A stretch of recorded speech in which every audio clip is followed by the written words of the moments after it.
And even ಅವ್ರೇನ್ ಮಾಡ್ತಾರೆ, ಅತ್ಯುತ್ತಮ ಒಂದು ನ್ಯಾಯ ಕೊಡಬೇಕು ಅಂತೇಳಿ ಹುಜೂರ್ ಅದಾಲತ್ ತಕ್ಕಂತ ಒಂದು ನ್ಯಾಯಾಲಯವನ್ನು ಕೂಡ ಏನ್ ಮಾಡ್ತಾರೆ, ರಚನೆ ಮಾಡ್ತಕ್ಕಂಥ ಕೀರ್ತಿ ಮಾರ್ಕ್ ಕಬ್ಬನ್ಗೆ ಸೇರ್ತಕ್ಕಂಥದ್ದು. And he was the first person to ban the kumari cultivation. ಮೊನ್ನೆ ಎಕ್ಸಾಮ್ KS ಎಕ್ಸಾಮ್ ಹಳೆ ಎಕ್ಸಾಮ್ ಆಯ್ತಲ್ಲ, ಎಕ್ಸಾಮ್ ಕ್ಯಾನ್ಸಲ್ ಮಾಡಿದ್ರಲ್ಲ, ಅಲ್ಲಿ ಇದೇ ತಾನೇ ಕ್ವಶನ್ ಕೇಳಿದ್ದವರು ಕುಮರಿ ಕಲ್ಟಿವೇಶನ್ ಬಗ್ಗೆ.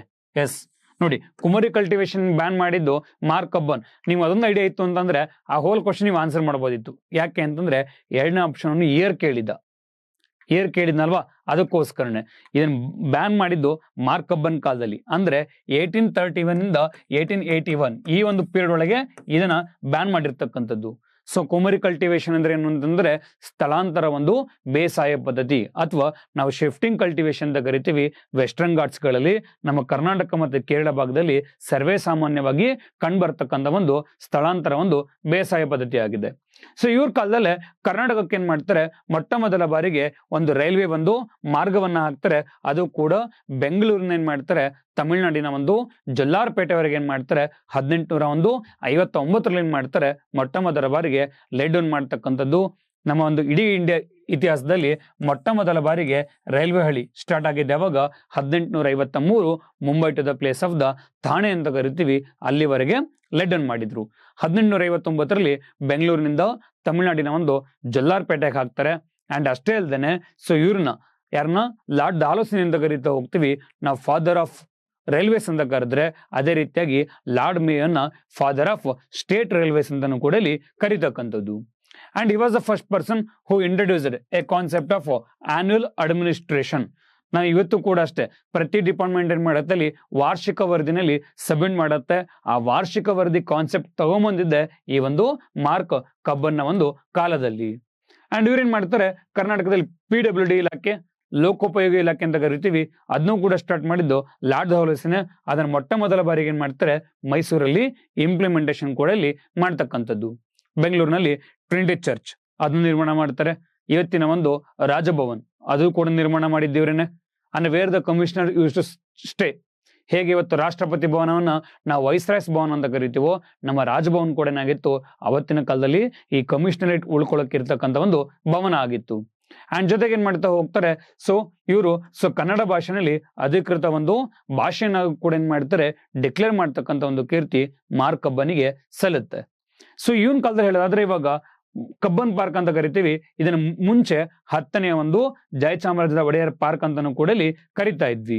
ಬಟ್ ಆದ್ರೆ 1870 ನಾವು ಜಾನ್ ಮೀಡ್ ಅಂತ ಕರಿತೀವಿ, ಅವ್ರು ಈ ಕಬ್ಬನ್ ಪಾರ್ಕ್ ನಲ್ಲಿ ಸ್ಥಾಪನೆ ಮಾಡಿದ್ದು.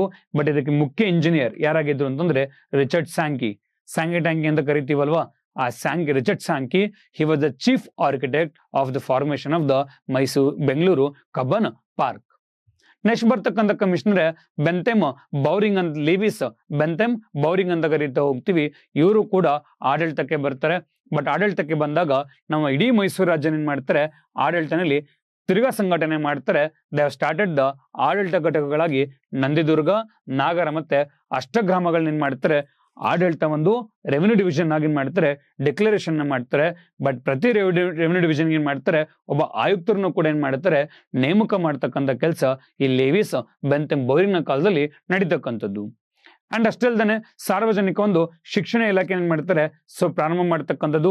ಆ ಒಂದು ಇಲಾಖೆಗೆ ಏನ್ ಮಾಡ್ತಾರೆ, ಡೈರೆಕ್ಟರ್ನು ಕೂಡ ಏನ್ ಮಾಡ್ತಾರೆ, ನೇಮಕ ಮಾಡ್ತಕ್ಕಂಥ ಕೆಲಸ ನಡೀತಾ ಹೋಗುತ್ತೆ.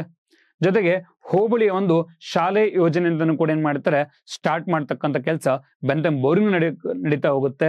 ಬಟ್ ಈ ಯೋಜನೆ ಒಂದು ಕರ್ತೃ ಯಾರು ಅಂತ ಕೇಳಿದ್ರೆ ಆನ್ಸರ್ ಇಸ್ BL ರೈಸ್ ಅಲ್ವಾ.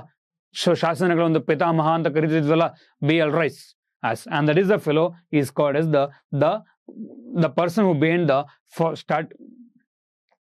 establishing the hobli school Yojana. And ಭೂಮಾಪನ ಮತ್ತೆ ವಸಾಹತು ವಿಭಾಗಗಳನ್ನು ಕೂಡ ಏನ್ ಮಾಡ್ತಾರೆ, ಸ್ಟಾರ್ಟ್ ಮಾಡ್ತಾ ಹೋಗ್ತಾರೆ. ಅಂಡ್ ಕಬ್ಬನ್ ರಚನೆ ಮಾಡಿರ್ತಕ್ಕಂಥ ಹುಜೂರ್ ಅದಾಲತ್ ಅಂತ ಕರಿತೀವಿ, ಅದನ್ನೇನ್ ಮಾಡ್ತಾರೆ, ಕ್ಲೋಸ್ ಮಾಡಿ ಏನ್ ಮಾಡ್ತಾರೆ, ಬೆಂಗಳೂರಿನಲ್ಲಿ ಅವತ್ತಿನ ಅಟ್ಟಾರ ಕಚೇರಿ ಇತ್ತಲ್ಲ, ಅದರ ಬದಲಾಗಿ ಹೈಕೋರ್ಟ್ ಅನ್ನು ಕೂಡ ಇಲ್ಲಿ ಸ್ಥಾಪನೆ ಮಾಡ್ತಕ್ಕಂಥದ್ದು.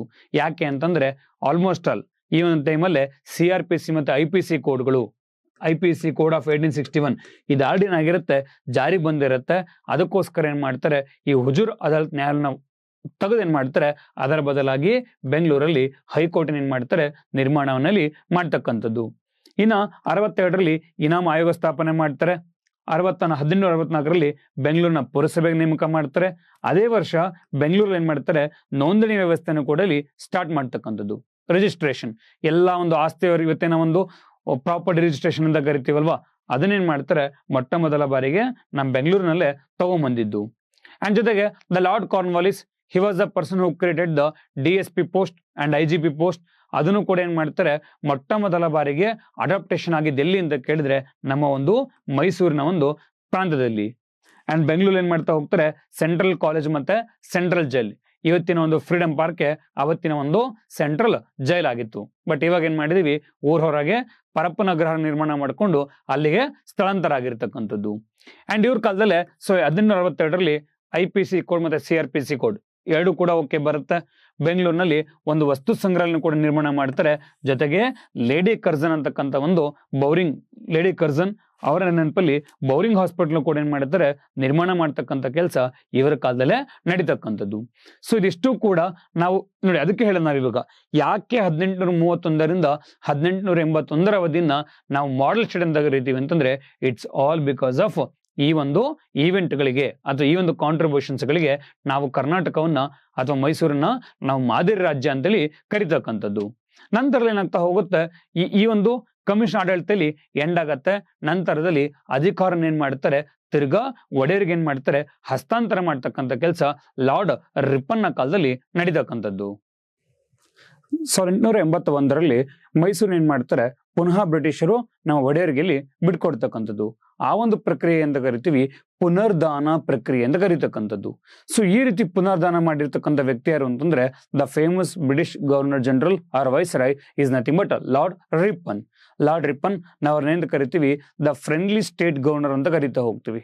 ಬಿಕಾಸ್ ಆಫ್ ಹಿಸ್ ಆಕ್ಷನ್ಸ್, ಅವರ ಒಂದು ಇಲ್ಬರ್ಟ್ ಬಿಲ್ ಇರ್ಬೋದು, ಅಂಡ್ ಅವರ ಒಂದು ಲೋಕಲ್ ಸೆಲ್ಫ್ ಒಂದು ಗೌರ್ಮೆಂಟ್ ಬಗ್ಗೆ ಇರ್ಬೋದು, ಈ ರೀತಿ ಇರ್ಬೇಕಾದ್ರೆ ನಾವು ಅವ್ರನ್ನ ತುಂಬಾ ಫ್ರೆಂಡ್ಲಿ ಸ್ಟೇಟ್ ಅಂತ ಕರಿತೀವಿ. ಆ ಒಂದು ವ್ಯಕ್ತಿ ಏನ್ ಮಾಡ್ತಾರೆ, 1881ರಲ್ಲಿ ನಮ್ಮ ಒಡೆಯರವರಿಗೆ ಅಧಿಕಾರನಲ್ಲಿ ಮರು ಹಸ್ತಾಂತರ ಮಾಡ್ತಾರೆ. ಅಂಡ್ ಆ ಒಂದು ಪ್ರಕ್ರಿಯೆಗೆ ನಾವು ಪುನರ್ದಾನ ಅಂತ ಕರಿತೀವಿ.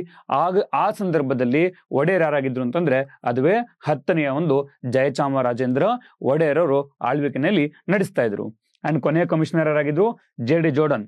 ಇವ್ರನ್ನ ಅಧಿಕಾರ ಹಸ್ತಾಂತರ ಆಗತ್ತೆ. ಬಟ್ ಮಾಡಿರ್ತಕ್ಕಂಥ ವ್ಯಕ್ತಿ ಯಾರು, ಲಾರ್ಡ್ ರಿಪ್ಪನ್ ಅಂತ ಕರೀತಾ ಹೋಗ್ತೀವಿ. ಇವರು ಕೂಡ ಏನ್ ಮಾಡ್ತಾರೆ, ಮತ್ತೆ ಅಗೇನ್ ದಿವಾನ್ ಸಿಸ್ಟಮ್ ನಲ್ಲಿ ಸ್ಟಾರ್ಟ್ ಮಾಡ್ತಕ್ಕಂಥದ್ದು.